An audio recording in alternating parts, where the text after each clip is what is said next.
서고 1학년 학생 여러분 반갑습니다. 다시 온라인으로 수업을 하게 되니까 어색하기도 하고, 잘 적응이 안 되는 것 같지만, 그래도 역시 수업은 계속 돼야겠죠? 이번 시간에는 세 번째 단원인 문학으로 그리는 삶과 관련해서 우리가 관련 시를 감상해 볼 겁니다. 이번 시간에 배울 시는 김명수 시인의 하급반 교과서라는 시가 되겠습니다.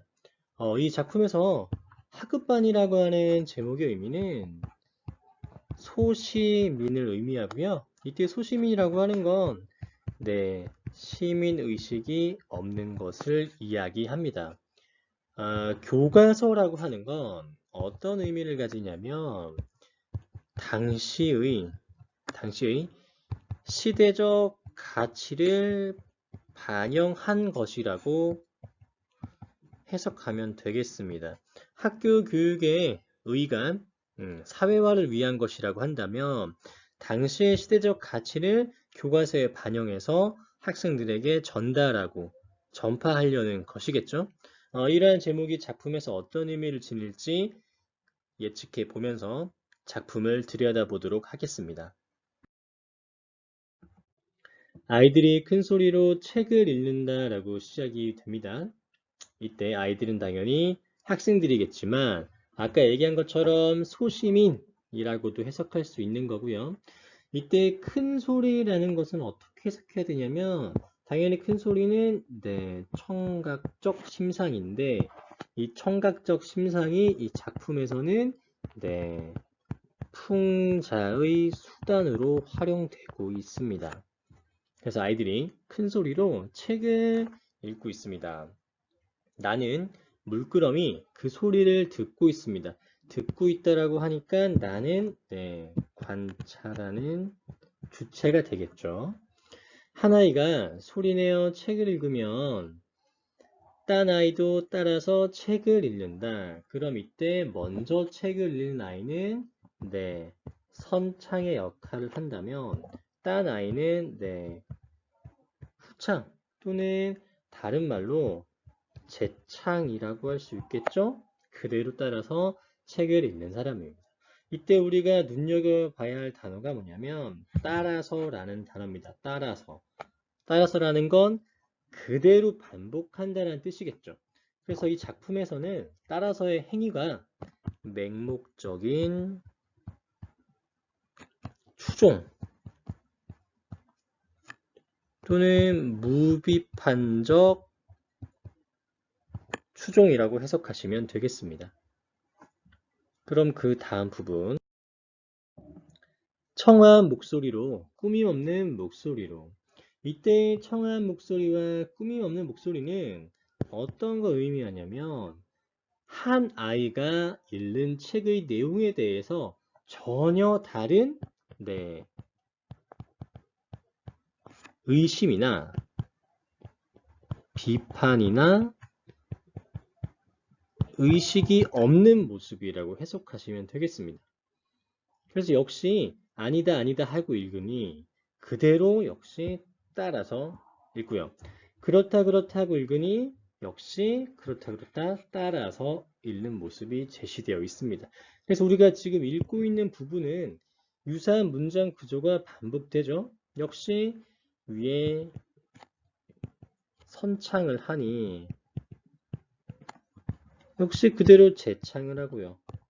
선창을 하니 재창을 하는 모습을 반복적으로 보여줌으로써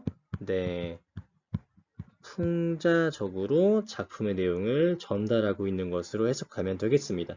아까 작품의 서두에 선생님이 말씀드린 것처럼 청각적 심상이 풍자의 효과를 더욱더 부가한다라고 읽어나가면 되겠습니다. 그 다음 장면 보시죠. 외우기도 좋아라 하급반 교과서 활자도 커다랗고 읽기에도 좋아라. 이때 외우기도 좋아라 활자가 커다랗다라는 두 가지는 어떤 모습인가요?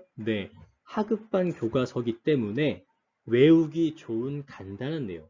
활자가 커서 가독성이 높겠죠. 그래서 의도적으로 정보 전달력을 높이기 위한 교과서. 따라서 전파가 잘 되게끔 의도적으로 만들어진 책이라는 걸 확인할 수 있겠습니다.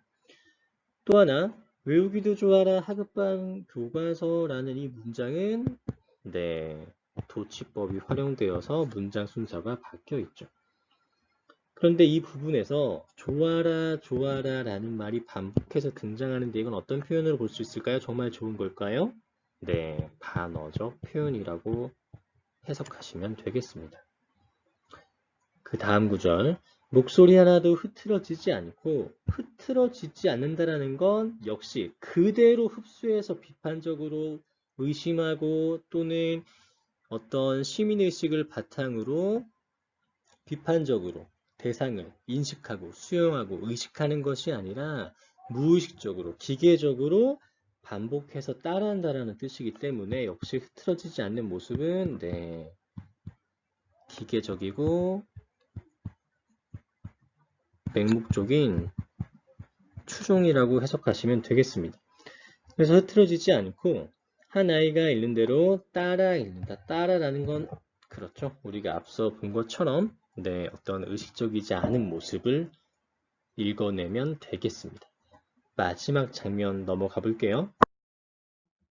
이 봄날 쓸쓸한 우리의 책 읽기요 라고 제시되어 있는데 봄날이라고 하는 건 작품의 계절적 배경이 되겠죠. 계절적 배경.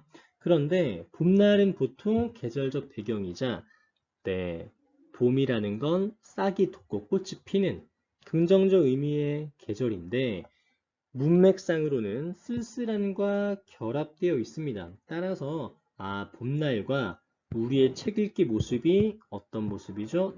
대비되는 모습이라고 해석하시면 되겠고요. 쓸쓸하다고 하는 건 시적화자의 정서, 생각이라고 판단해 볼 때 이 구절에서 읽히는 시적화자의 정서, 심리는 안타까움이라고 해석하시면 되겠습니다.